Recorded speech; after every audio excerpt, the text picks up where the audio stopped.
All right, everyone. Welcome once again to the Faces of Business. I'm your host, Damon Pistolka. And with me today, I've got Roy Strauss from Strauss Consulting Group. And we're going to be talking about supply chain diligence for business buyers and sellers. So, Roy, thanks so much for being here today. Oh, well, thank you for inviting me, Damon. I'm looking forward to this very much. Awesome. Awesome. Well, Roy, you've been in the supply chain business for more than a few weeks.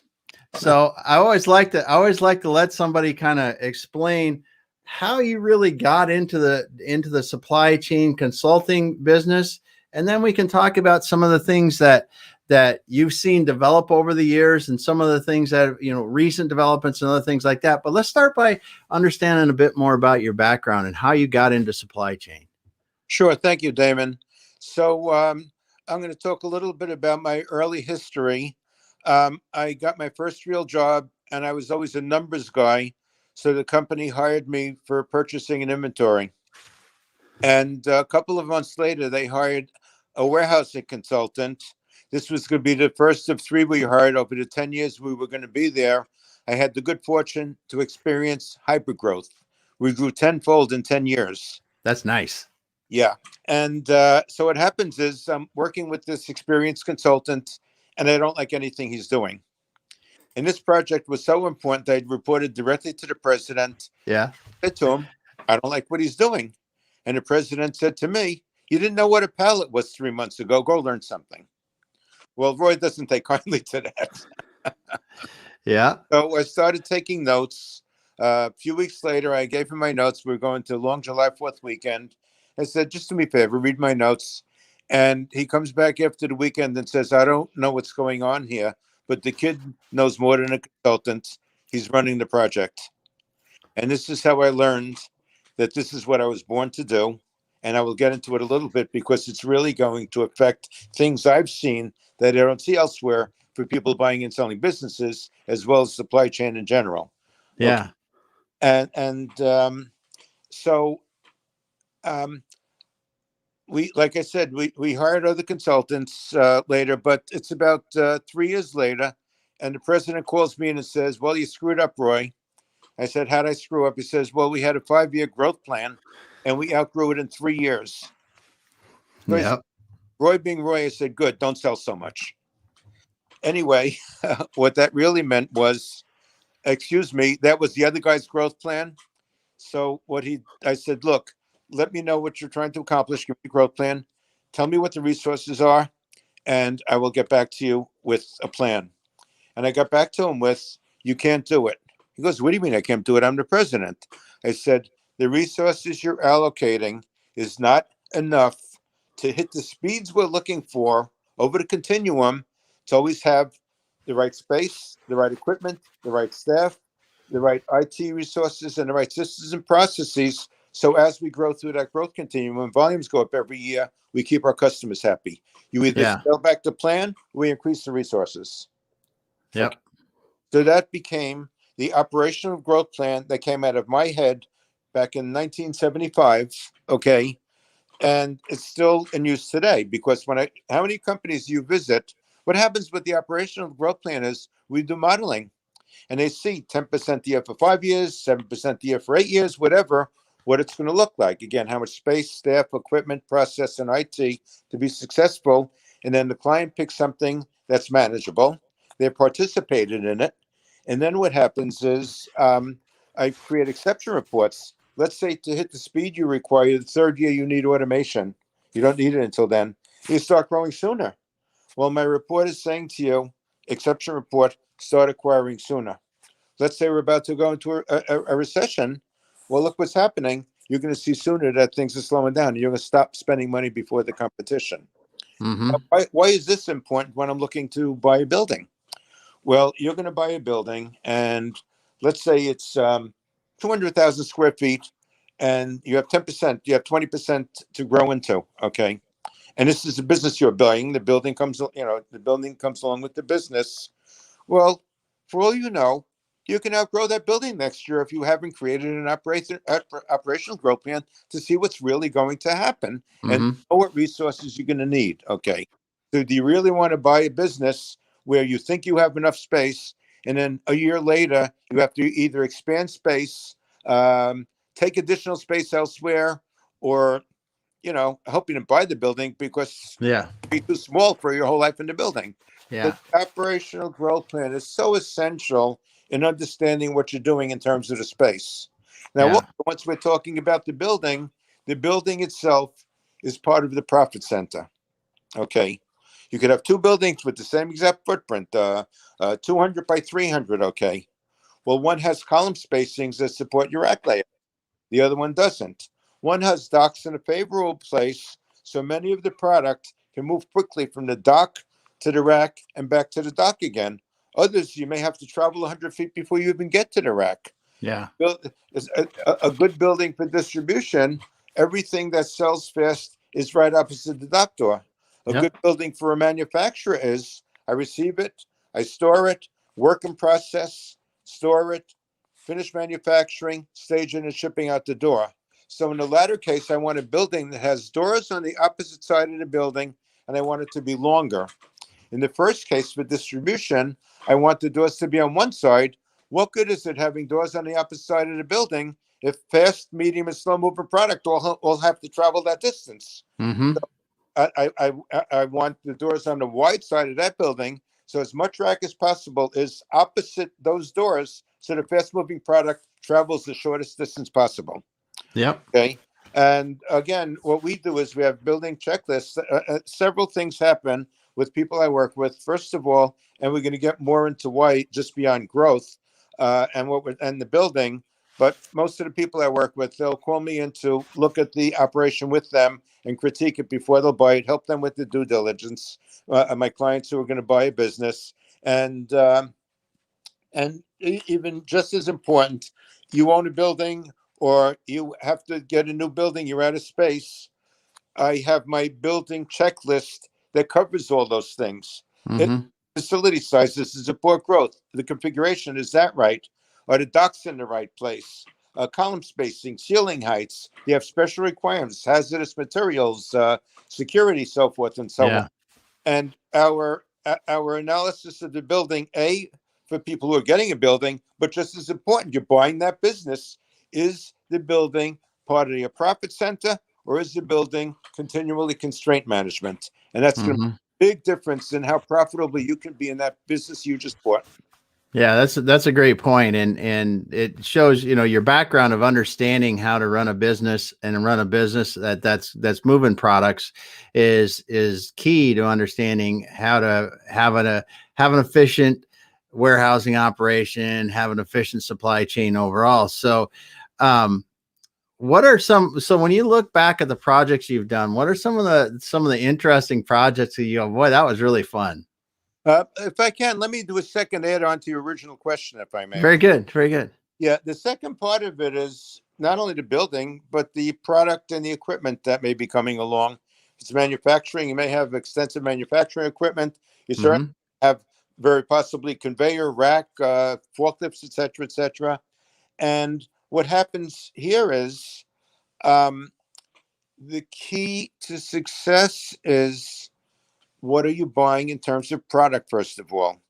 One of our other areas of expertise is product mix inventory.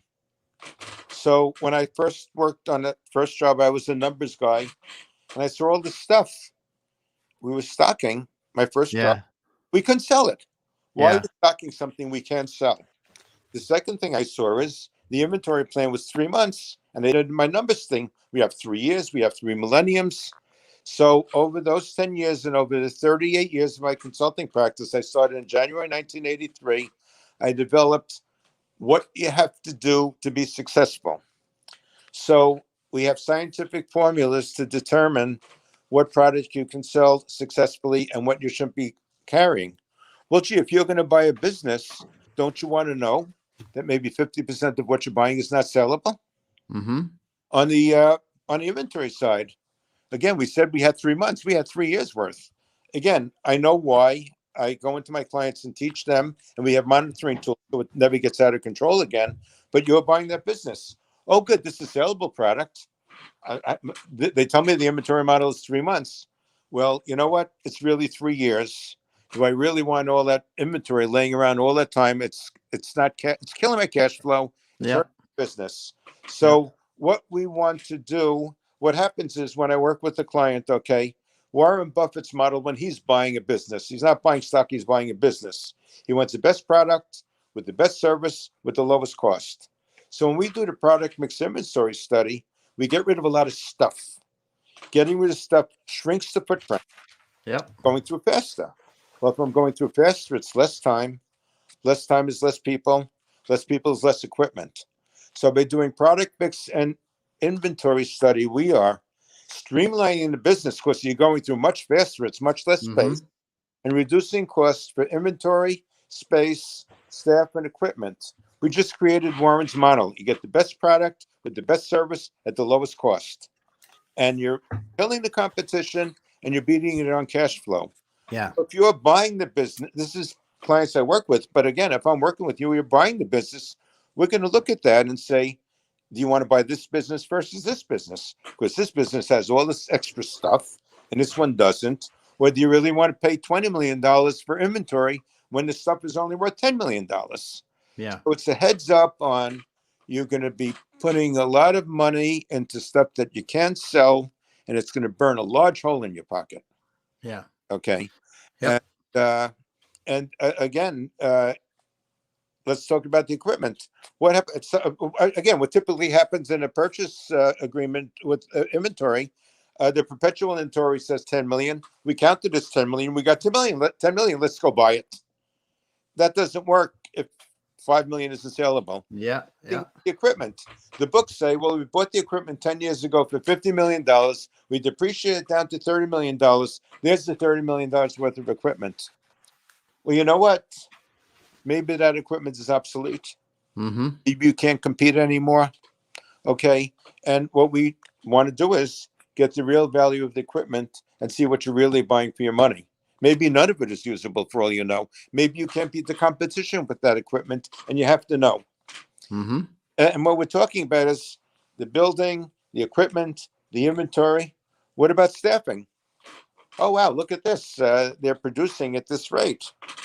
Well, is anyone buying a building seeing what are standards for that industry or what are local businesses getting out of their labor force? So again, the keys are whether you're doing a project or buying a business, is it the right space for now and the future? Do I have the right equipment based on my growth plan? Okay. If again, I said, you know, you need more than the 20,000 extra square feet. Well, gee, what if I'm growing and I have to spend another $10 million on equipment or IT resources, even more important? Yeah. Okay, because it's not going to be able to support what my growth plan is.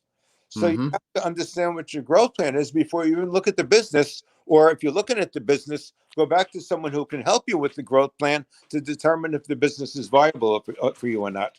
And again, the 5 things all the time: space, staff, equipment, process, and IT. Yeah. And it is interesting how much you bring up IT, and you've brought it up several times, and it's interesting how much that has changed and how much it really is affecting the efficiency of warehouse operations. I mean, the mobile computing devices that read the barcodes, you know, Chuck Cox had a friend of mine has got, they sell the hand on the back of your hand barcode readers that you just like a Avenger off of a cartoon movie. You know, you're pointing it at the barcodes and reading it into the systems and stuff, so you don't have to, you know, key in stuff. And then you think about the way the systems now help people that are picking products for an order to minimize the movement throughout the facility as you're doing it. And as you spoke, the inventory locations management, where you move the products closest to the doors that move the fastest. It's just, there's so many of these things that I think that when businesses grow up, right, I start out, I got a great idea. Damon's got a cool product line, and we're doing it. And so all of a sudden I'm in my garage, and pretty soon my garage isn't big enough. Then I got to rent a little space, and then I got to rent a bigger space. And I'm not reinventing myself. And I think that's one of the things that you're talking about without talking about it is, where do you get to a point where you go, okay, yeah, it was cool when you were walking around in your garage and you had 3 racks and a piece of paper keeping your inventory. But now we're in 50,000 square feet or 100,000 square feet with racks, 30 feet high. And we've got pickers and we've got, 35 people working in here 24/7, trying to keep up with the order flow of product in and out. And that takes a different system. And a lot of people don't realize that until they're just about broke from just adding more people and more space. Well, again, getting back to IT that you were talking about, okay? So the current software, again, you have that growth plan. You don't have enough space. You don't have enough equipment to get it manufactured enough. You may have to add equipment. Well, what about the IT resources? What are the volumes of capabilities of the software that's coming with the business is not capable of supporting future growth? Yeah. And more important, when I talked to my friend Bob, who's one of the top security guys, how hackable is it? Have they been? This is 2021. And anything and everything is possible. And you don't want to buy it, get hacked the next day, and ransomware. Yeah. Okay. That's for sure. That's for sure. Yeah. That's for sure. Again, with COVID now, okay, let's talk about COVID and supply chain. Okay.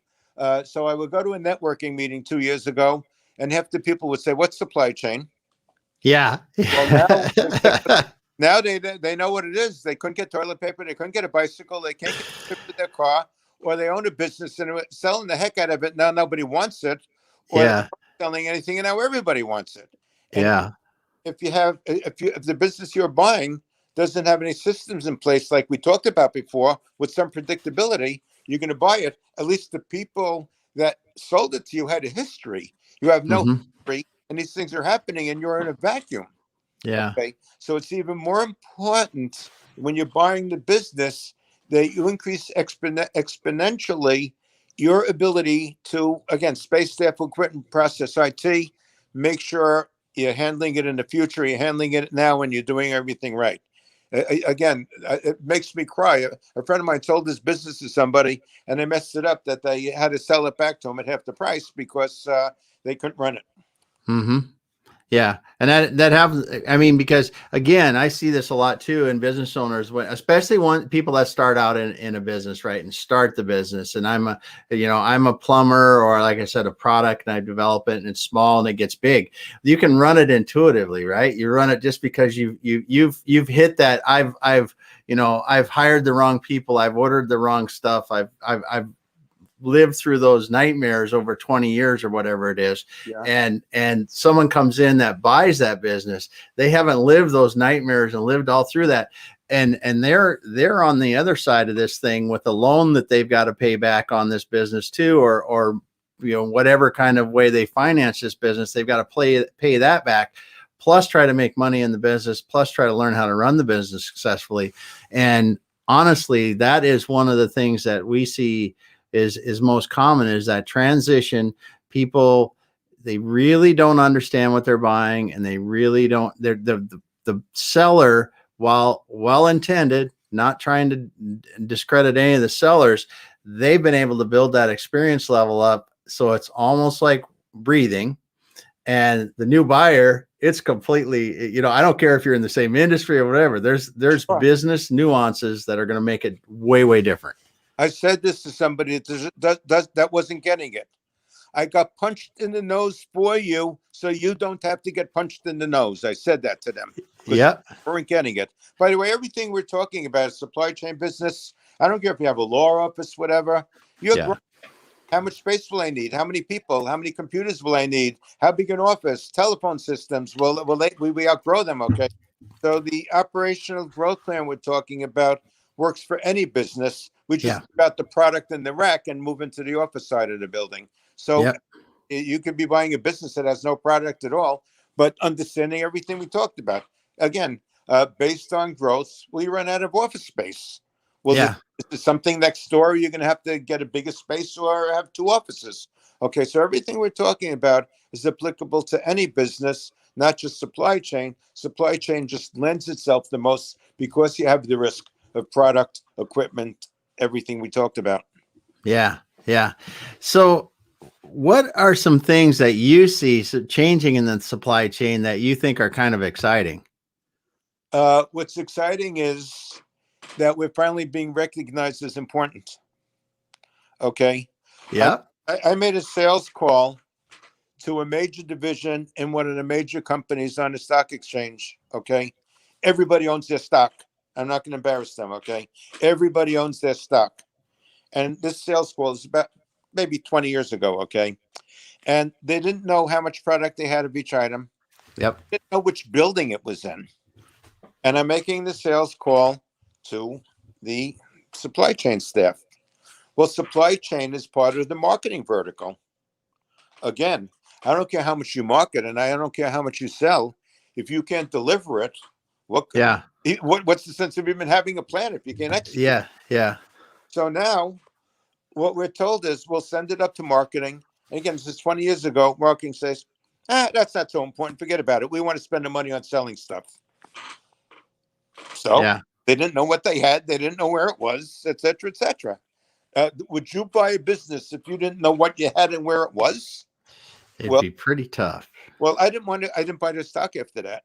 Yeah. And what was really annoying is they succeeded despite themselves. I should have. Yeah.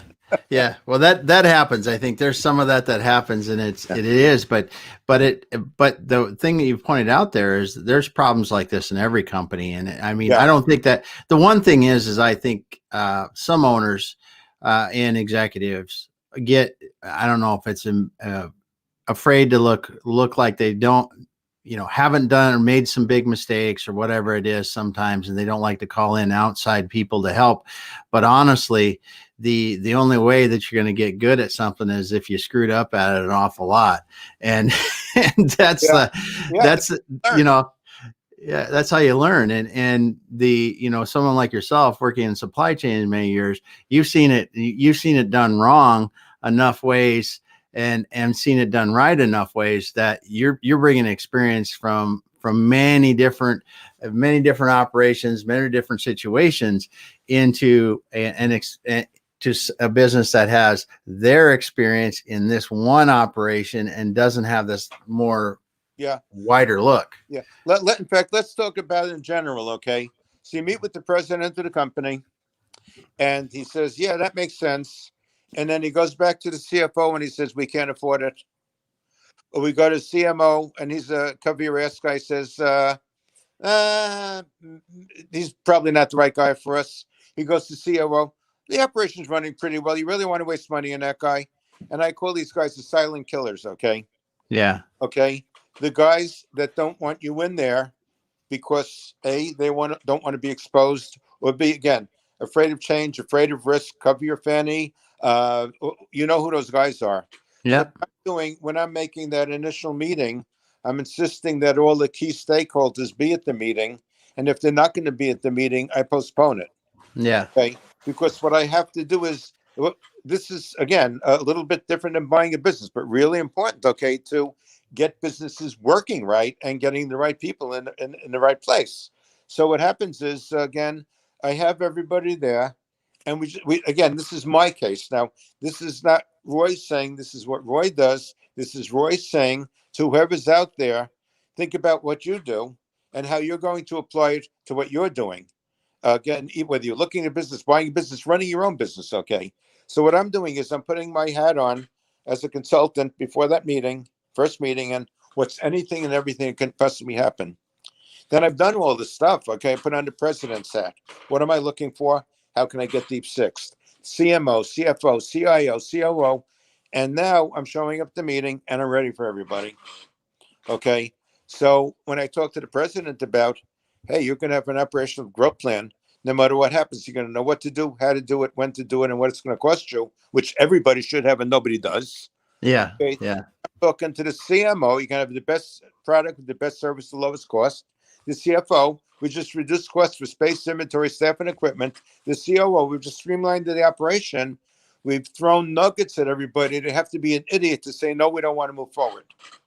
So what I'm suggesting is, again, working with owners of companies or presidents or executives, you have to get through to them. They have to really understand what could be happening in their business. What's the gap between what could be happening and what's happening? And how do you keep the silent killers from hurting your business, if you will? Yeah. Yeah. Okay. Yeah. That's a great point, is keeping the silent killers from hurting your business. That's because, you know, that and it's easy too. It's like you said, the people that don't want to have the outside opinion, or don't want to have help, even if it's inside help, whatever it is, that are trying to keep people out. They're silently killing your business every day. And we see it in sometimes when it's, not resistant to change, or resistant to really responding to market demand. If your market changes and different things, you got to be doing that. And those things don't happen all of a sudden. They're usually a little bit, and then the next you know, you're like, wow, we're not making money anymore. Yeah. And Yeah. then you really are scrambling to try to find out how the last 10 years of just slow decline, how are we going to make that back up? Yeah. Or get back to where we were. Now, this is just as important as anything else we talked about buying a business. Okay, so how is that business systemized and operating right now? Mm-hmm. Is everything coming down from top leadership? Because a lot of companies I visit, the president's too busy, gives it to the vice president, who gives it to the manager, who gives it to the supervisor, who gives it to the guy working, because everyone's too busy. So the lowest common denominator and the guy that cares the least is determining how it's being done. Okay. Now, I don't care what you're doing. If you're selling real estate, if you're picking an order, if you're loading a truck, there's something called best practice. That's the best way to do it. Okay. Mm-hmm. And if you have 10 workers and one is doing best practice and everyone else isn't, 90% are underperforming.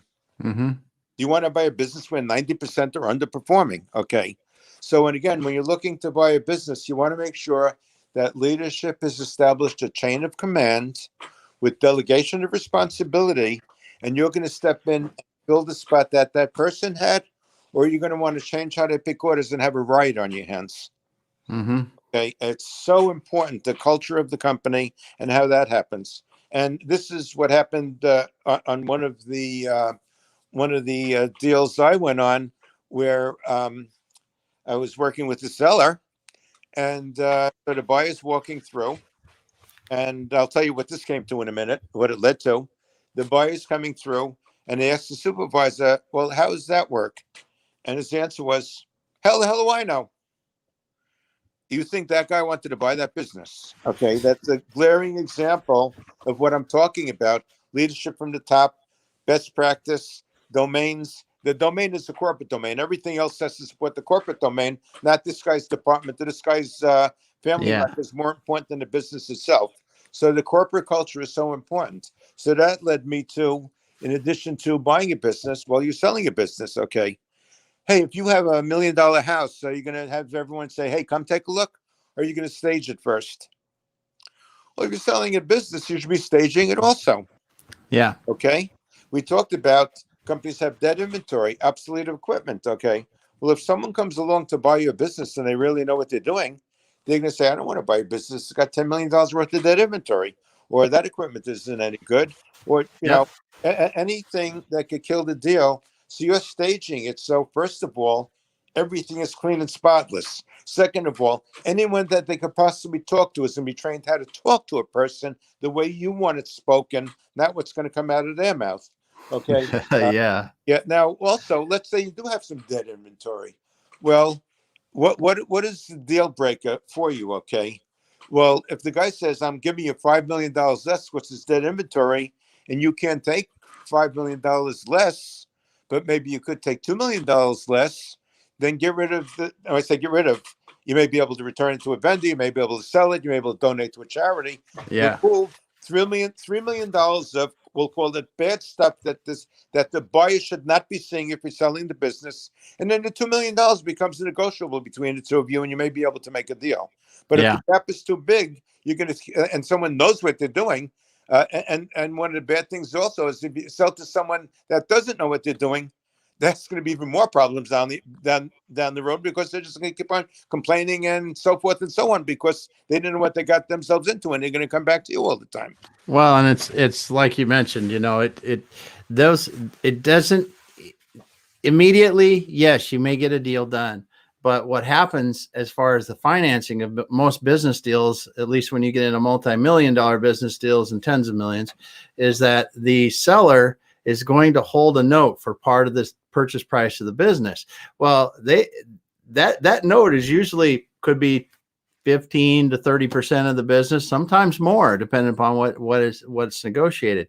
But the seller needs to understand that in what they do. It's not that selling excess inventory, selling bad equipment that will cost that business a lot of money down the road will only hurt them over time. And it's like you said, it's much better to have a business that is ready for the next person to be very successful in it, for all parties involved. Yeah. As Cy Sim said, the best customer is an educated customer. Mm-hmm. And Yeah. that is correct. Yeah. And again, you brought this up also, talking about supply chain right now and how it's affecting everything. Okay.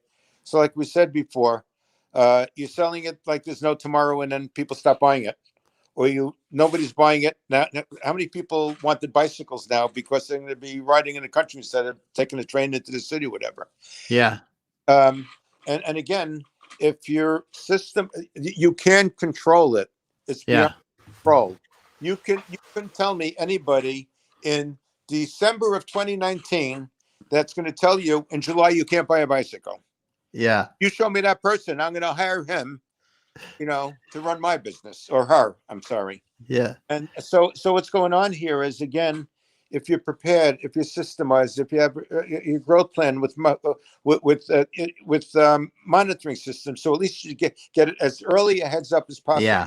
Yeah. Okay. Yeah. Yeah. Yeah. Because there really were some glaring things that happened just because of the rapid shutdown of some industries. And now when we run into trying to start them back up, lumber is a good example. I mean, nobody really anticipated. Everybody said, well, we turn all the lumber plant mills off because, we're not going to do anything. And that what they didn't realize is it just meant that everybody's at home remodeling their homes and doing, they're remodeling themselves at home, and the contractors continued to work, and they needed more homes because they're moving out to places where they weren't before. And we have $1,000 for a 1,000 cubic feet of whatever that was. It was like 3 times the normal cost on the lumber. And now you see that it's finally the supply chain is catching back up and the price of lumber is coming back down. Yeah. But those kind of things are going to plague us for a long time. And the more complex the industry, the worse. Because when you look at like the IC chips, it's crazy what that's done to the automotive industry and everything else. When you've got even here in Seattle, right? We have a PACCAR. They build tons of semi trucks here. If you drive by their facility right now, there are literally thousands of trucks out there that are waiting for components. Right. And you go into the Midwest at the plants, the automobile plants, they've shut down how many production lines just because of IC chips. Now I'm not talking about all the other stuff. And it's so these kind of things have really put a new spin on the supply chains, where it exposed that we can't react down or up as fast as we really want to. I think with a supply chain that's been leaned out, a global supply chain that you keep really, really lean. If you're going, hey, it's container to customer, it's like container comes in and that's in the customer's hands, 30 days from there. Yeah. You can't plan around a disruption like we had, where you're going to have 12 weeks or 16 weeks of nothing coming.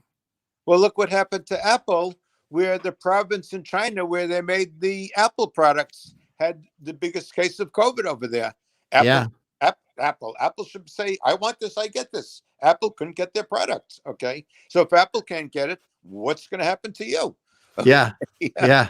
Yeah. And it's a great example because that's a company that has all the money to do whatever they need to do keep the product flowing. And if they're having trouble, that's the real, I think the real enlightening thing about this is not something that money can really fix.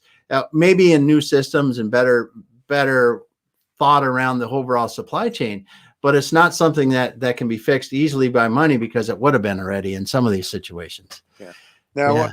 again, buying a business and how it relates to a particular project I did. Yeah. A project where the company was very seasonable. 95% of their business was Christmas season. Uh-huh. Related to Christmas. And I don't know if you remember, not only did we have 9/11 on 2001, but we had a dock strike on the West Coast. Yep. And they I was here during that.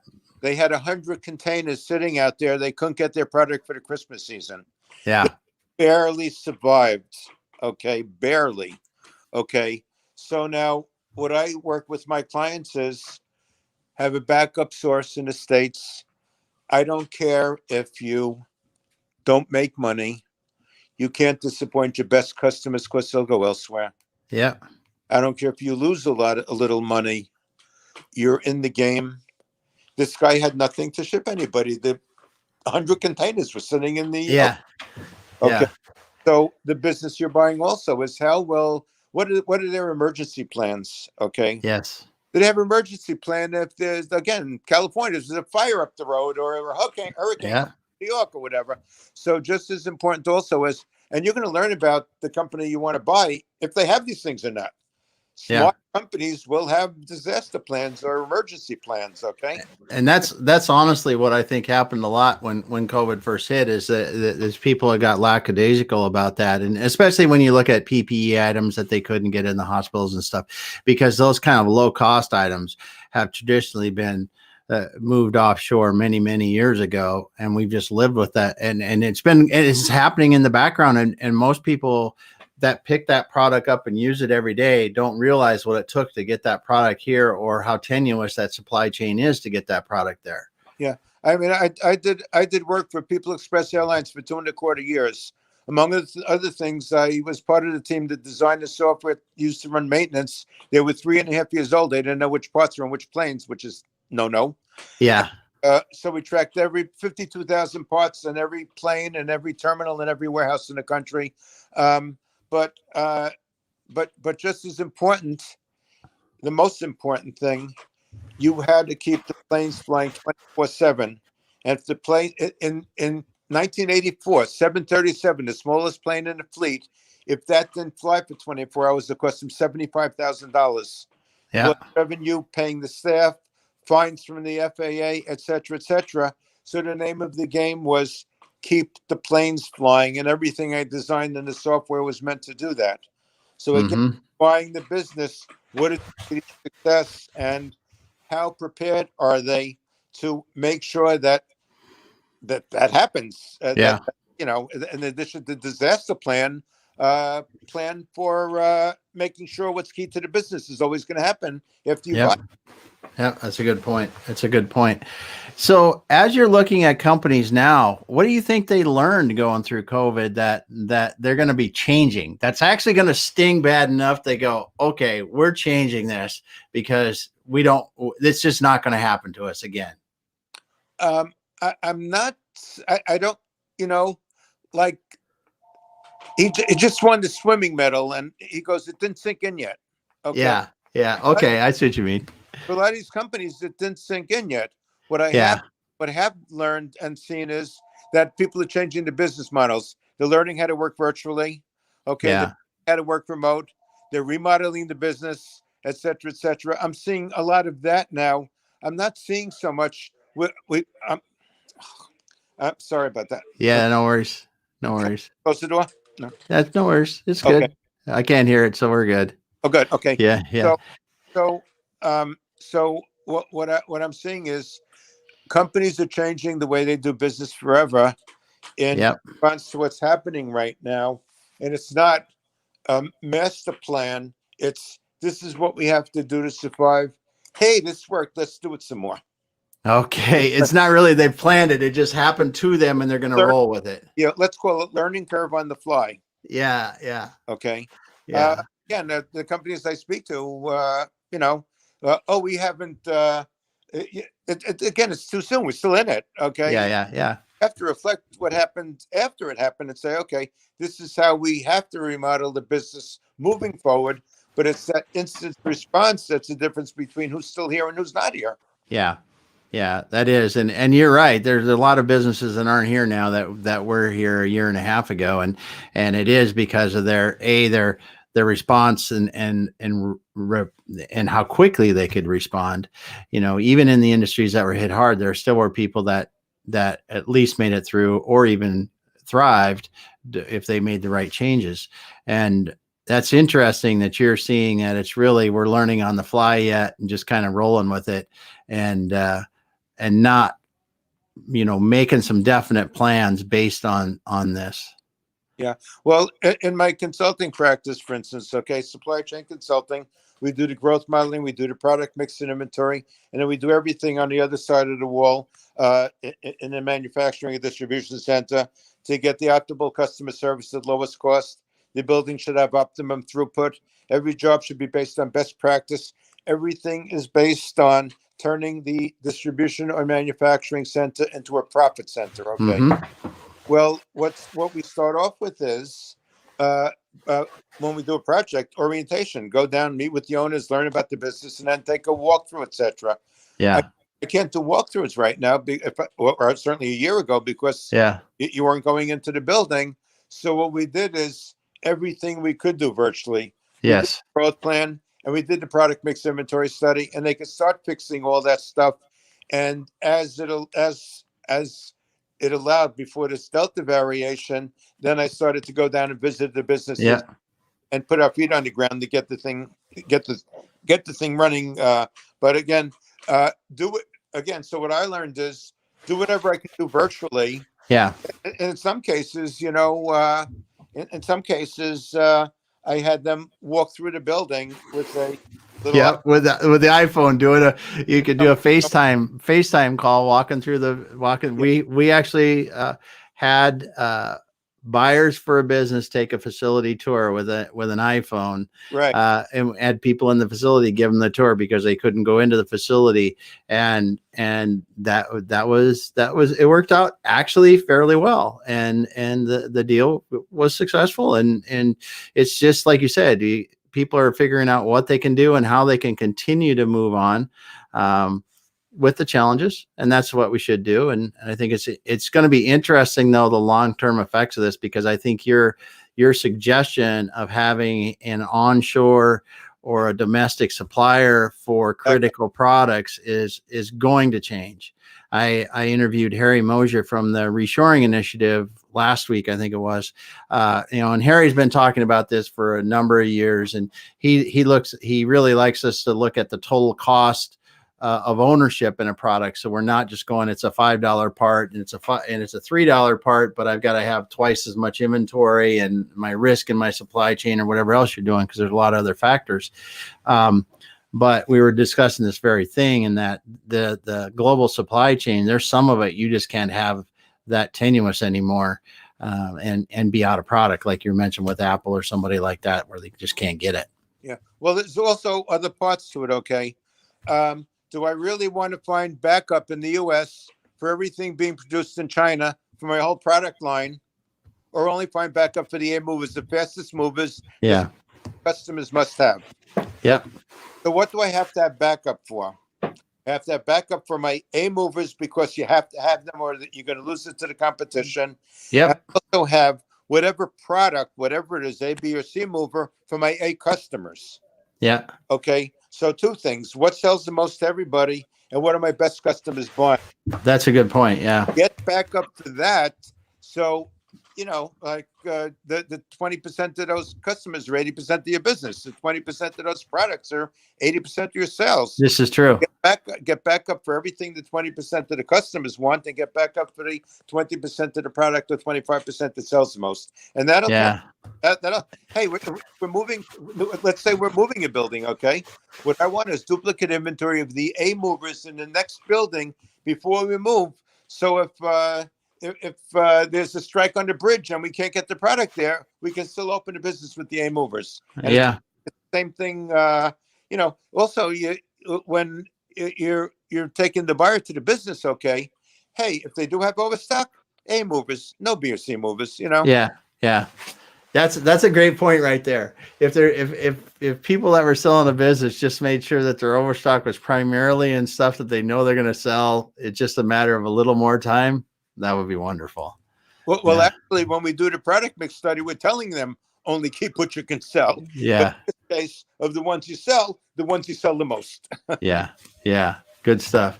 Well, Roy, it's been awesome talking to you. And I think I can just hearing you and the examples that you've given, you're a wealth of knowledge for people in their businesses and helping them with their supply chain and making sure that their operations around their supply chain are running well. What is the best way for them to get a hold of you if they need to talk to you? Okay. So let's use this email address. Okay. My company is Strauss Consulting Group. Yep. S is in Strauss, C is in Consulting, G in Group, 4U, number 4 letter U. SCG was taken. So Yep. they email me at info@scg number 4U. 4 letter U.com.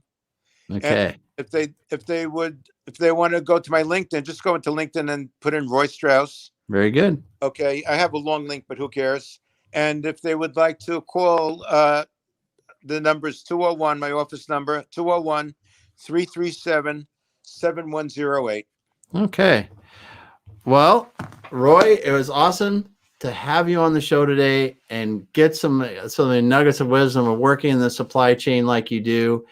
Thanks so much for sharing. We had for those of you that might just be stopping by and those listeners, it's Roy Strauss from Strauss Consulting Group. If you want to reach out to Roy directly, you can find him on LinkedIn easy, or email him at info@scg, the number 4u.com. And that is just a U, not YOU, but it's SCG, the number 4u.com. So thanks so much for being here today, Roy. Thanks everyone for listening. Damon, thank you so much. I believed I was going to enjoy this, but it exceeded my expectations. It was awesome. It was a pleasure talking to you. It's a lot of fun. All right, Roy. Awesome. And thanks everyone for being here. I will be back again next week, and we'll be talking with another interesting guest about something about business that I'm sure we're going to have some interest in.